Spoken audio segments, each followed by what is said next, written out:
नमस्कार, स्वदेश न्यूज देख रहे हैं आप। मैं हूं आपके साथ ऋषभ सोनी और लेकर आया हूं छत्तीसगढ़ की खास डिबेट, जिसमें आज हम बात करेंगे बुलडोजर प्रहार की, जिसको लेकर हाहाकार मचा हुआ है।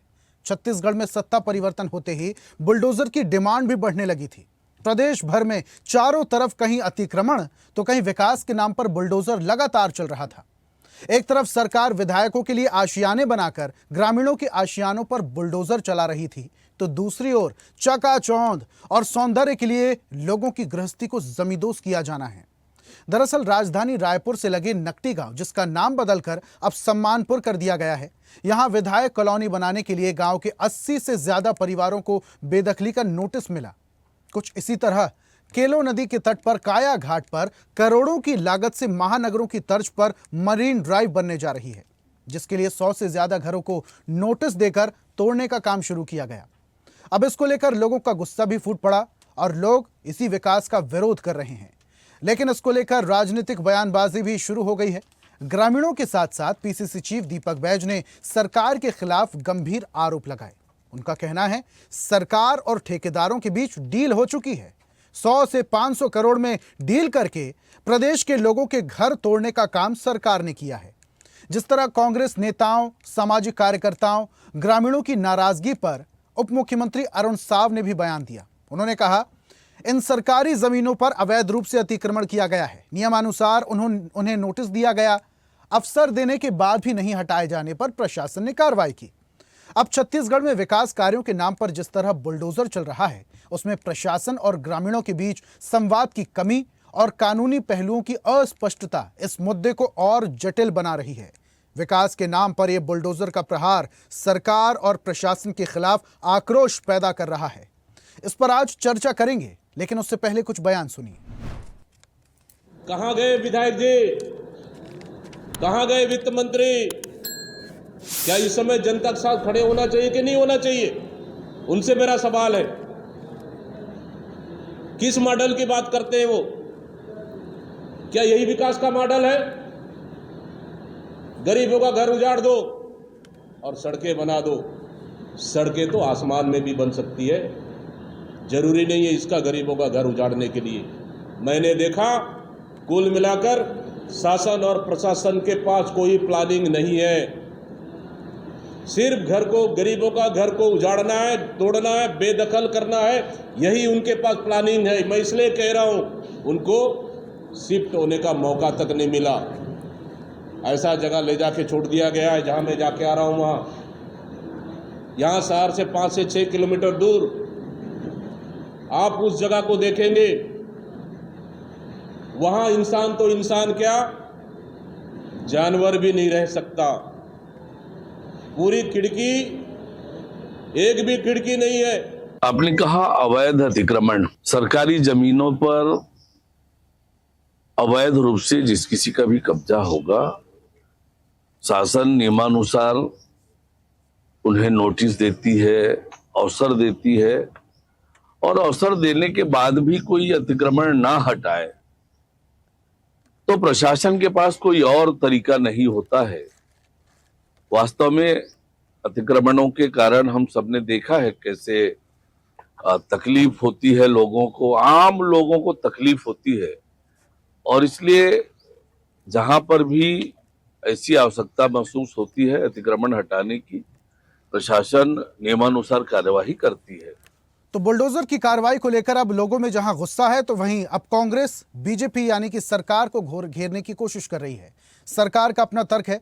सरकार का कहना है कि ये जो लोग रह रहे थे, ये अतिक्रमण कर अवैध तरीके से रह रहे थे और ये सरकारी जमीन थी, इसलिए इसे खाली कराया जा रहा है और विकास किया जा रहा है। इस पर हम चर्चा करेंगे। हमारे साथ कुछ बुद्धिजीवी हमारे मेहमान जुड़ रहे हैं, उनका परिचय आपसे करवाते हैं। बीजेपी प्रवक्ता निशिकांत पांडे हमारे साथ जुड़े हैं। निशिकांत जी, बहुत स्वागत है आपका। कांग्रेस प्रवक्ता आशीष यादव हमारे साथ हैं। आशीष जी, आपका भी बहुत बहुत स्वागत है। और छत्तीसगढ़ क्रांति सेना से हमारे साथ दिलीप मिरी हमारे साथ जुड़े हैं। दिलीप जी, आपका भी बहुत स्वागत। और इस चर्चा की शुरुआत निशिकांत जी मैं आपसे ही करना चाहूँगा।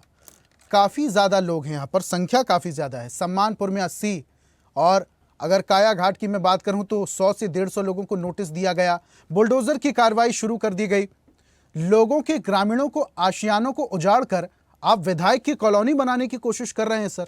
ऋषभ जी, आपको आशीष भाई को, दिलीप जी को, संजय जवाल।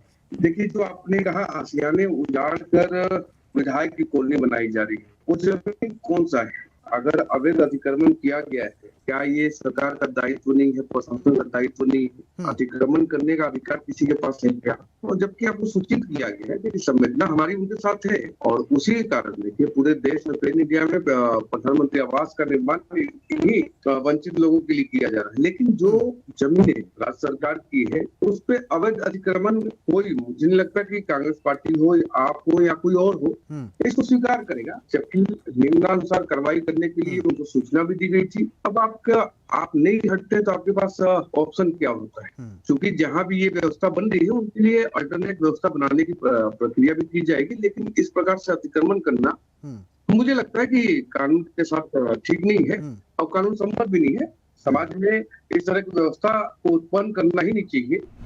जैसे इन स्टार्टिंग में ही कहीं पे अतिक्रमण हो रहा है, सरकारी जमीन पर ये लोग अवैध तरीके से रह रहे थे। निशिकांत जी, सरकारी जमीन पर ये लोग अवैध तरीके से रह रहे थे, अतिक्रमण हटाया गया।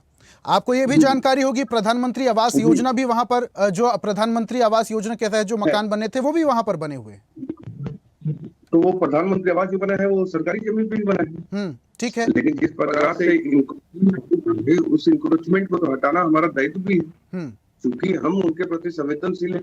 इसी कारण पूरे पेन इंडिया में 4 करोड़ से ज्यादा पीएम आवास का निर्माण करके उनके सर पे छत देने का। तो प्रधानमंत्री आवास इसलिए बनाए गए थे कि कभी भी तोड़ दिए जाएंगे नोटिस देकर? नहीं, कभी भी तोड़ दिए जाएंगे। प्रधानमंत्री आवास के साथ कितने वहां पे लोग अवैध भी वहां पे बैठे हुए हैं, उसका भी ध्यान करना है आपको।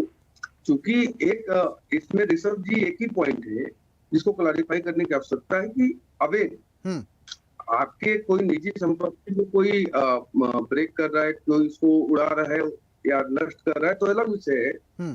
सरकारी संपत्ति पे अगर आप काबिज हैं तो ये आपका है नहीं। और प्रथम बात तो ये है कि आपका है, आपने इस पे वहां पे अपना मतलब निर्माण किया, वही गलत है।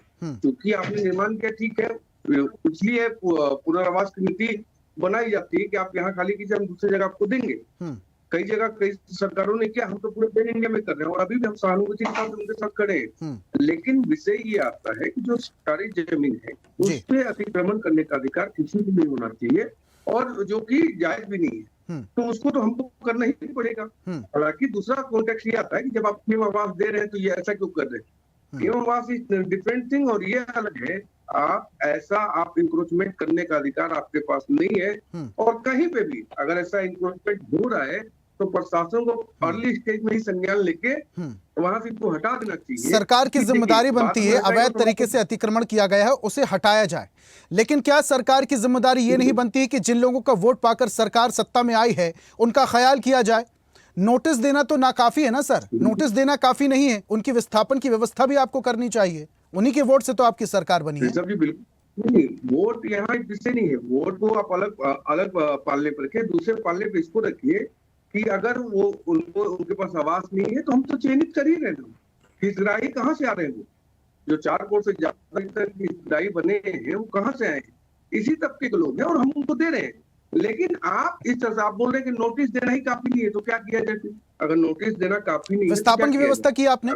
किसी विस्थापन की व्यवस्था की सर आपने? बहुत सारे दबे कुचले लोग हैं वहां पर, बहुत सारे गरीब लोग हैं जिनकी छत पर आशियाना नहीं है, बमुश्किल वहां पर वो लोग रह रहे थे। आपने बुलडोजर की कार्रवाई शुरू कर दी, उनके आशियाने उजाड़ दिए, कह रहे हैं विधायकों की कॉलोनी बनाई जाएगी वहां पर। विधायकों के रहने के लिए, सुख सुविधा के लिए आप आम जनजीवन के साथ इस तरीके से खिलवाड़ करेंगे? बुलडोजर की कार्रवाई ऋषभ जी, तो आप क्या चाहते हैं? आम जनजीवन अगर सड़क पे बैठ जाए, मैं एक अलग से कॉन्टेक्स्ट में प्रैक्टिकल बात, मैं पार्टी के उससे मैं भी प्रैक्टिकल बात कर रहा हूँ सर। सरकार की क्या जिम्मेदारी नहीं है कि उनके रहने की व्यवस्था की जाए? बिल्कुल हमारी जिम्मेदारी है और हम उसी के लिए काम कर रहे हैं। चाहे अंत्योदय के भाव से आखिरी व्यक्ति तक, वहाँ नियत में सड़क से पानी से लेकर स्वास्थ्य से लेकर शिक्षा भी करना है, तो उन्हीं के लिए करना है, कर रहे हैं। लेकिन दूसरा विषय ये है कि इससे आम जन को भी समस्या है। अगर ऋषभ जी आपकी जमीन पे कोई आके वहां बस जाए तो आप क्या करेंगे? ये भी तो दायित्व सरकार का है कि आप इंक्रोचमेंट एक बहुत बड़ा समस्या है छत्तीसगढ़ ने, पूरे पेन इंडिया का। इंक्रोचमेंट को आप हल्के में बिल्कुल ना लीजिए। देखिए, जहां पे व्यवस्था बनती है वहां पे आपको जाना चाहिए। आप ऐसे कहीं पे भी आप अपना स्थान सुनिश्चित करेंगे क्या? ये आपके पास अधिकार है। हालांकि इसमें एक गलती ये है प्रशासन की, इनिशियल स्टेज पे ही इसको ब्रेक करना चाहिए। मेरा पर्सनल ओपिनियन है कि इनिशियल स्टेज पे ही बनने जा रहा है वहीं पर रोक दीजिए, क्योंकि ये आपको बाद में समस्या देगी ही देगी। आज आप बोलेंगे नोटिस देने आप पर्याप्त है, तो क्या करना चाहिए? हम नोटिस ना दें, बिना नोटिस के तोड़ेंगे तो आप बोलेंगे नोटिस भी दिया आपने। सरकार का तो एक तरीका होता है ना व्यवहार का, पत्र व्यवहार कर दिया हमने, आपको अपने व्यवस्था से हट जाना चाहिए था, आप नहीं हट रहे, तो सरकार अपनी जमीनों पे काबिज होने दे सभी को। मतलब विधायक कॉलोनी वहां तो बनेगी, नहीं ना, मापदंड मरीन ड्राइव का विकास तो होगा ही, और विकास तो आप करके ही रहेंगे, भले ही लोगों के घर को आशियाने को उजाड़ना पड़े आपको। ठीक है, वापस से आऊंगा आपके पास। कांग्रेस प्रवक्ता हमारे साथ जुड़े हैं, जरा उन्हें भी चर्चा में शामिल कर लें। आशीष जी, विधायकों की कॉलोनी तो बसेगी, मरीन ड्राइव तो बनेगा, भले ही गरीबों के आशियाने उजड़ जाए, भले ही उनमें वो मकान भी हों जो प्रधानमंत्री आवास योजना के अंतर्गत बनाए हो। ये तर्क है निशिकांत जी का कि जो आवास योजना के तहत बनाए गए हैं वो सरकारी जमीन पर बनाए गए हैं, सरकार दे रही है, ले रही है। सबसे पहले आपके सभी दर्शकों को नमस्कार। लेकिन ये जो बात हम कर रहे हैं, जिस विषय पर हम गंभीर चर्चा कर रहे हैं, ये बहुत ही दुर्भाग्यपूर्ण और दुखद बात है। आप देखिए कि 80 में से 30 मकान जो है, वो पहले जो ननकटी गांव था, अब वो सम्मानपुर से नाम से जाना जाता है, वहाँ 80 में से 30 गांव प्रधानमंत्री आवास योजना के हैं। अब इससे पहले जो है मोदी जी की गारंटी के हिसाब से जो है लोगों को आशियाना बसाने के लिए बनाया गया। अब केंद्र सरकार की इस योजना को ही जो है इस पर बुलडोजर चलाएगी राज्य सरकार। ये जो है तानाशाही का एक नया और अलग नमूना सामने आया है। उसके अलावा जो है 100 घर जहां बेदखल किए जा रहे हैं, वहां व्यवस्थापन की क्या स्थिति है और व्यवस्थापन की क्या प्लानिंग है और किस तरीके से व्यवस्थापन करने वाली है सरकार। आप देखिए, लोगों के रोते बिलखते वीडियो सामने आ रहे हैं, तो अपने घर को टूटते देख रहे हैं, और हमने छत्तीसगढ़ में ये होते हुए कभी नहीं देखा था। हम दूसरे राज्यों की ये तस्वीरें देखते थे जहां पर जो है तानाशाही मोदी सरकार की चलते आई थी, और जहां पर हमने देखा था कि इस तरीके से जो है लोगों पर अत्याचार किया जा रहा है।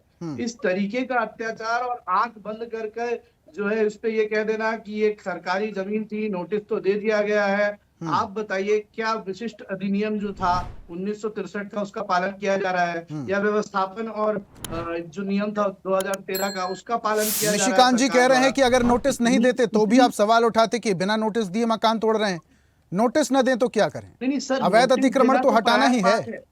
नहीं, नोटिस देना तो एक प्रायर बात है, व्यवस्थापन करना भी तो नियम का पालन करना होगा ना। व्यवस्थापन ना करना भी तो नियम का, और ये सरकार की जिम्मेदारी भी है। और ये सरकार की जिम्मेदारी, साथ ही साथ आप देखिए आंख बंद करके कहा जा रहा है। और इतनी जल्दीबाजी क्यों है? किस तरह की जल्दीबाजी है कि सरकार केवल वादा कर रही है कि हम घर मुहैया करा देंगे, व्यवस्थापन कर देंगे। आप पहले व्यवस्थापन कर दीजिए उनके जो है आशियाने का। देखिए, किसी भी व्यक्ति का जो है घर, उसका जीवन होता है। आप उनके जीवन को उजाड़ रहे हैं, उससे पहले उसको दूसरी जगह देने से पहले, उसको इलेक्ट्रिसिटी पानी मुहैया कराने से पहले अगर आप ये कह देंगे कि हम ये मकान तोड़ कर रहेंगे, हमने तो नोटिस दे दिया था, हमने तो कार्रवाई करनी ही है, तो इतनी जल्दबाजी क्यों है? क्या ये किसी षड्यंत्र या फिर ये किसी बड़े घोटाले की आशंका नजर नहीं आती है? क्या 100-500 करोड़ ठेकेदारों से खा लिया गया पैसा, या गबन कर लिया गया है कि इतनी जल्दबाजी है? कोई टाइमलाइन है क्या? मोदी जी ने टाइमलाइन दी है। दीपक बैज कह रहे हैं 100-500 करोड़ का सरकार और ठेकेदारों के बीच में डील हो चुकी है। ये कैसे कह सकते हैं वो डील? क्योंकि जब भी विकास होता है ठेकेदारों के जरिए विकास होता है, और वहां पर मुद्रा तो खर्च होगी ना सर। आशीष जी, मैं कह रहा हूं बिल्कुल खर्च होगी, लेकिन ये जल्दबाजी जो दिखा रहे हैं, लोगों के व्यवस्थापन के बिना नोटिस देकर उनका घर तोड़े जा रहे हैं और बुलडोजर चला रहे हैं। केंद्र सरकार की योजना, प्रधानमंत्री आवास योजना, मोदी जी की गारंटी की योजना पर बुलडोजर चला रहे हैं, तो इसका आदेश क्या मोदी जी से आया है, अमित शाह जी से आया है? इतनी जल्दबाजी करने की आवश्यकता क्या है सरकार को? लोगों के व्यवस्थापन के बाद ये जमीन खाली कराने। तो बीजेपी के नेता तो कहते ही है ना, शायद सरकार का तो फॉर्मूला है स्पीड के साथ काम करना, और जितनी तेजी से विकास कर सकते हैं उतनी तेजी से वो कर रहे हैं। और विकास के लिए ये अतिक्रमण जो है, देखिए आशीष जी, अगर वहां पर विकास करना है तो अतिक्रमण को हटाना होगा ना। लोग जो वहां पर अवैध तरीके से रह रहे हैं उन्हें वहां से अलग करना ही होगा। सर मुझे बताइए, कौन से विकास की इतनी ज्यादा जल्दी पड़ी हुई है सरकार को, और कौन सा विकास वो लोगों के काम आने वाला है, जिस विकास से लोगों के आशियाने उजड़ जाए, घर टूट जाए, लोग सड़कों पे आ जाए, लोगों की जान जो है खतरे में आ जाए? और उन लोगों का पूरा जीवन बर्बाद हो जाए। अभी तक उनका पुश्तैनी जमीन था वो, इस एक तरीके से, जहां वो आज से नहीं रह रहे हैं, सालों से रह रहे हैं। आज वो है वहां प्रधानमंत्री आवास बनाया गया, उसके बाद उसको आप तोड़ रहे हैं, व्यवस्थापन भी नहीं करा रहे हैं, और उसके बाद कह रहे हैं कि हम विकास कर रहे हैं। अरे भैया, ऐसा विकास मत करिए। हम विपक्ष होकर आपके साथ खड़े रहेंगे, आपके विकास के स्लो रेट पे। आप धीरे धीरे विकास करिए, परंतु लोगों को घर से बेघर मत करिए और ऐसे बुलडोजर मत चलाइए। ठीक है निशिकांत जी, वापस से आऊंगा, इस सवालों के जवाब मैं लूंगा आपसे, लेकिन दिलीप जी का मैं रुक कर लेता हूं। दिलीप जी जल्दी से देख रहे हैं आप, निशिकांत को भी आपने सुना, आशीष जी को भी आपने सुना। सरकार कह रही है कि अतिक्रमण हटाना होगा, विकास करना है तो ये जो अवैध अतिक्रमण है इसे हटाना ही होगा। नोटिस दिया था, लोग नहीं मान रहे, लोग फिर भी डटे हुए हैं, भले ही वो रो रहे हैं। और आशीष जी कह रहे हैं ऐसी क्या जल्दी, जल्दी किस बात की है, धीरे धीरे करिए लेकिन लोगों के विस्थापन की व्यवस्था पहले करिए, जो कि सरकार की जिम्मेदारी भी है। क्या कहेंगे सर, जिस तरीके से बुलडोजर की कार्रवाई लगातार हो रही है, चाहे सम्मानपुर की अगर मैं बात करूं या कायाघाट की बात करूं, दोनों जगह बुलडोजर से लोग परेशान हैं, हैरान हैं, रो रहे हैं, बिलख रहे हैं, इसको क्या कहेंगे? सरकार तानाशाही रवैये पे उतर आई है या फिर जो कर रही है सही कर रही है? दिलीप जी आपकी आवाज नहीं आ रही है, अनम्यूट कीजिए, माइक को अनम्यूट कीजिए प्लीज। अनम्यूट कीजिए जी अब बोलिए। जी जी स्वदेश चैनल के जम्मू दर्शकला मोर जय जोहार है। चूंकि पांडे जी जो बीजेपी प्रवक्ता है, ये अच्छे से पता होना चाहिए कि ये जो वीआईपी कल्चर है वो कल्चर के खिलाफ माननीय सुप्रीम कोर्ट, भारत में जो सर्वोच्च न्यायालय है, वो पिछले साल 2024 के एक आदेश दे है। 24 नवंबर 2024 के एक महत्वपूर्ण फैसला है आंध्र प्रदेश गवर्नमेंट के अगेंस्ट, कि वो जो है कोई भी वीआईपी कल्चर, चाहे वो जज रहे, चाहे एमएलएस रहे, चाहे एमपीज रहे, ये कोई भी व्यक्ति के लिए आप जो है सरकारी जमीन जो है ये नहीं ले सकते। और ये सीधा सीधा भारत के संविधान के आर्टिकल 14 के उल्लंघन है। ये सुप्रीम कोर्ट क्या बोल रहा है ना भाई। और ये पांडे जी जो बोला थे नोटिफिकेशन की बात कर रहे थे, अवैध कब्जा की बात कर रहे थे, आप बताओ गरीब ला उजाड़ के, गरीब के आसियाना उजाड़ के कागर विकास करत हो आप। दूसरा चीज, आप पीएम आवास योजना के तहत जो है आप मकान दे हो गरीब ला, ऐसे हम खुद के रहे वो सम्मानपुर गांव में 15-17 घर ऐसे है जेमा प्रधानमंत्री आवास योजना के तहत घर बनाए हुए हैं। और ओमा देखो केंद्र से पैसा मिलते हैं और राज्य से भी पैसा मिलते हैं। ये दोनों पैसा जो है गरीब लोग मिलते तब जाके हो पीएम आवास योजना के तहत अपन घर बनाते। लेकिन वर्तमान स्थिति में देख लो, सुप्रीम कोर्ट के उल्लंघन होते हुए, और यहाँ तक आपके गांव छत्तीसगढ़ में गांव के प्रवेश ऐसे है वह कि गांव में जब संख्या बढ़ते कोई परिवार के, तो गांव के ही जो निस्तारी के जमीन है, चारागाह के जमीन है, तो पूरा गांव फैसला करके ही एक दूसर जगह शिफ्ट होते, दूसर एक बस्ती बसाया जाते अलग से। तो ये छत्तीसगढ़ के गांव के परिवेश है यहाँ। लेकिन पांडे जी और भारतीय जनता पार्टी अलग किस टाइप से देखा थे भाई, मतलब मैं तो नहीं चाहता। निशिकांत जी कह रहे हैं, दिलीप जी निशिकांत जी कह रहे हैं नोटिस न दें तो क्या करें? नोटिस देके ही तो अतिक्रमण को खाली करवाया जाएगा। लोग नहीं मान रहे हैं फिर भी डटे हुए हैं। पहले तो एक चीज क्लियर कर लो आप कि जब बेजा कब्जा हो रही है तो नोटिस काबर नहीं दो आप? जब पूरा बन चुके हैं, प्रधानमंत्री योजना के तहत पूरा घर बन चुके हैं और पूरा वेरिफिकेशन हो चुके हैं लीगली रूप से, तो आप तोड़े के नोटिस दे दो। ये कहां तक उचित है बताओ? ठीक है, सवाल का जवाब लेते हैं। निशिकांत जी, आशीष जी भी वही बोल रहे हैं, दिलीप जी भी वही बोल रहे हैं। पहले आप मकान बना ले रहे हैं और उसके बाद फिर तोड़ दे रहे हैं, नोटिस की बात कर रहे हैं आप। जिम्मेदारी क्या सरकार की नहीं बनती?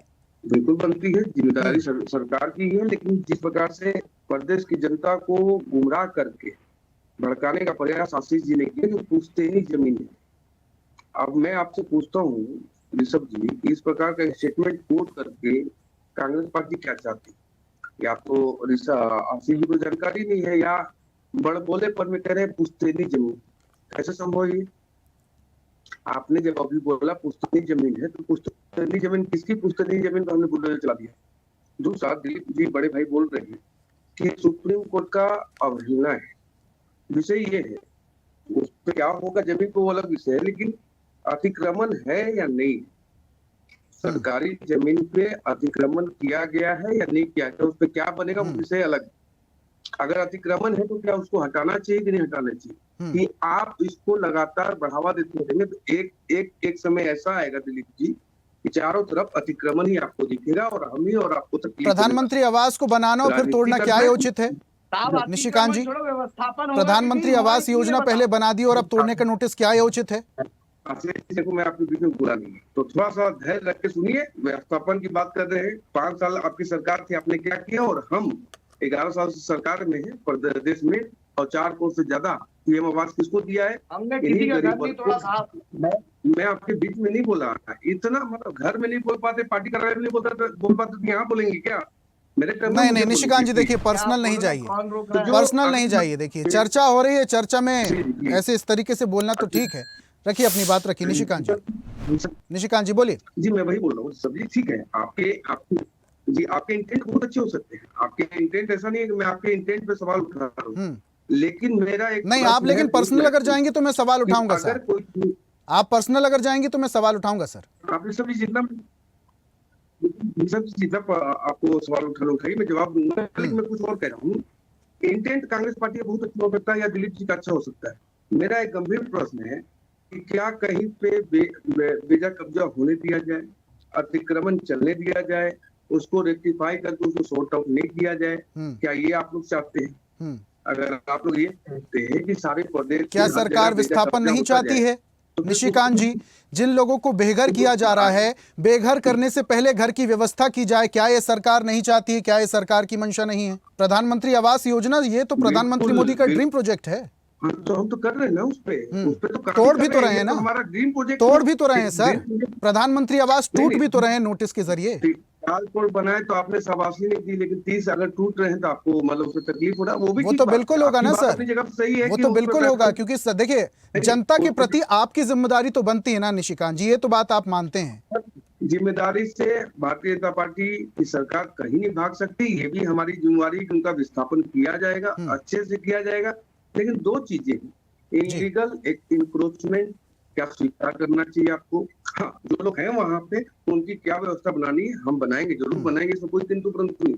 लेकिन अगर आप इसको बढ़ावा देने का प्रयास कर रहे हैं आशीष जी या दिलीप जी, तो मेरा सवाल है कि अगर आपके इर्द गिर्द लोग बसने शुरू हो जाए इंक्रोचमेंट में, तो आप क्या बोलेंगे? स्वागत है। इसी कारण तो हमारे यहाँ से केरल चला गया, बांग्लादेश की स्थिति डेमोग्राफी चेंज हो गई, कश्मीर का डेमोग्राफी चेंज हो गया। अच्छा निशिकांत जी, विस्थापन की बात आप कर रहे हैं, हैं। निशिकांत जी देखिए बहुत बड़ा महत्वपूर्ण प्रश्न है ये।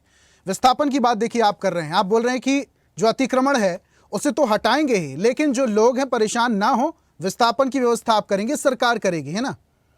क्या ये जरूरी है कि पहले उनके मकान को तोड़ दिया जाए और लंबे वक्त तक फिर वो रहेंगे कहाँ? ये भी सवाल बना हुआ है ना। पहले विस्थापन की व्यवस्था हो जाए, उनके सिर पर छत हो जाए, उसके बाद जो अतिक्रमण है वो तोड़ा जाए। प्रधानमंत्री तो खुद कहते हैं ना कि पंक्ति के अंतिम व्यक्ति तक ये योजना पहुंचाएंगे और हर व्यक्ति के सिर पर पक्की छत हो। ये ड्रीम प्रोजेक्ट है आपकी सरकार का। इस पे हम अमल भी करते हैं और काम भी कर रहे हैं, लेकिन मैं फिर पुनः उसी बात पे आ रहा हूँ साहब, अगर इंक्रोचमेंट है तो आप उसको बढ़ावा देना चाहते हैं क्या? आप विस्थापन की बात अपनी जगह पर सुटेबल है, बिल्कुल ठीक है। प्रैक्टिकली जो मैं बात कह रहा हूँ, क्या इंक्रोचमेंट, ठीक है आशीष जी जल्दी से अपनी बात रखिए, दिलीप जी से भी लास्ट कमेंट लूंगा मैं। आशीष जी जल्दी से, समय कम है मेरे पास। निशिकांत जी समय कम है, आशीष जी जल्दी से। जी, अतिक्रमण के कोई साथ नहीं दे रहा है और अतिक्रमण को कोई बढ़ावा नहीं दे रहा है। भैया आपसे ये पूछा जा रहा था कि व्यवस्थापन पहले क्यों नहीं कराया गया, बुलडोजर बाद में क्यों, बुलडोजर क्यों पहले चलाया जा रहा है। मैं दिलीप भाई की बात से सहमत हूं, सुप्रीम कोर्ट के आदेश का उल्लंघन किया जा रहा है, उसके साथ साथ जो है व्यवस्थापन के एक्ट्स का उल्लंघन किया जा रहा है। साथ ही साथ जो है प्रधानमंत्री आवास योजना पर प्रधानमंत्री से लेकर मुख्यमंत्री तक अपनी पीठ थपथपाने से बाज नहीं आते, लेकिन उन्हीं मकानों को तोड़ते वक्त व्यवस्थापन करने की बात इनसे पूछी जाए तो ये अतिक्रमण का हवाला देते हैं। ये कैसी बात हुई? डबल इंजन की सरकार के 2 अलग अलग डायरेक्शन में जा रही है क्या? सीधी सीधी बात यह है कि आप रहिए ना, अतिक्रमण हटाइए, अतिक्रमण विपक्ष आपका साथ देगा, लेकिन अतिक्रमण हटाने के लिए आप पहले व्यवस्थापन तो करिए। आप व्यवस्थापन ना करके अंधाधुंध विकास। ठीक है, लास्ट कमेंट दिलीप जी से। ठीक है आशीष जी, समय कम है मेरे पास। Dilip ji last comment 20 second please. जी मैं ये पूछना चाह रहा हूँ, भारतीय जनता पार्टी के जो प्रवक्ता हैं उनसे ये बात पूछिए, क्या वो सुप्रीम कोर्ट के आदेशों का क्या उल्लंघन करते हैं या सिर्फ सुप्रीम कोर्ट के आदेशों को वो मानते हैं? दूसरा चीज कि आज जो है नकदी सम्मानपुर की बात नहीं है, आज जो है सौंदर्यीकरण के नाम से आप रायगढ़ की स्थिति देख लीजिए। आप रायपुर राजधानी में आप बंजारी मंदिर के सामने वार्ड नंबर 10 है, वहां भी हम लोग उपस्थित थे, वहां भी तालाब के किनारे सौंदर्यीकरण के नाम से 20-20 साल 30-30 साल से बने हुए जो मकानों हैं उनको तोड़ा जा रहा है। अब अभी बरसात लग गया है, बरसात अब मानसून आ गया है और इस परिस्थिति में उन लोगों का घर तोड़े हैं, तो उन लोग गरीब लोग कहाँ जाएंगे उन लोग? बिल्कुल मत बनाइए एमएलए लोगों के लिए, कांग्रेस ठीक है। इन सब के सवालों के जवाब सरकार को देना होगा और अतिक्रमण तोड़ने से पहले क्या सरकार विस्थापन की व्यवस्था कर पाती, ये भी देखना होगा। बहुत शुक्रिया निशिकांत जी हमारे साथ जुड़ने के लिए। आशीष जी आपका भी बहुत शुक्रिया और दिलीप जी आपका भी बहुत बहुत शुक्रिया हमारे साथ जुड़ने के लिए, चर्चा में शामिल होने के लिए। आज हम बात कर रहे थे बुलडोजर के प्रहार की, जिसको लेकर पूरे प्रदेश भर में हाहाकार मचा हुआ है। सरकार कह रही कि हम विकास करेंगे, अतिक्रमण को हटाएंगे। वहीं विपक्ष कह रहा है कि पहले विस्थापन की व्यवस्था हो, पहले लोगों के रहने की व्यवस्था हो, उसके बाद विकास की बयार बहे। अब इन सवालों के जवाब सरकार किस तरीके से देती है या फिर पहले लोगों के विस्थापन की व्यवस्था किस तरीके से करती है, ये आने वाला वक्त बताएगा। आज की खास पेशकश में फिलहाल इतना ही। देखते रहिए स्वदेश न्यूज, सबसे पहले देश। और ऐसी ही ताजा खबरों के लिए लाइक, फॉलो और यूट्यूब पर सब्सक्राइब कर बेल आइकन जरूर दबाइए और हर अपडेट के लिए विजिट कीजिए स्वदेशलाइव.com।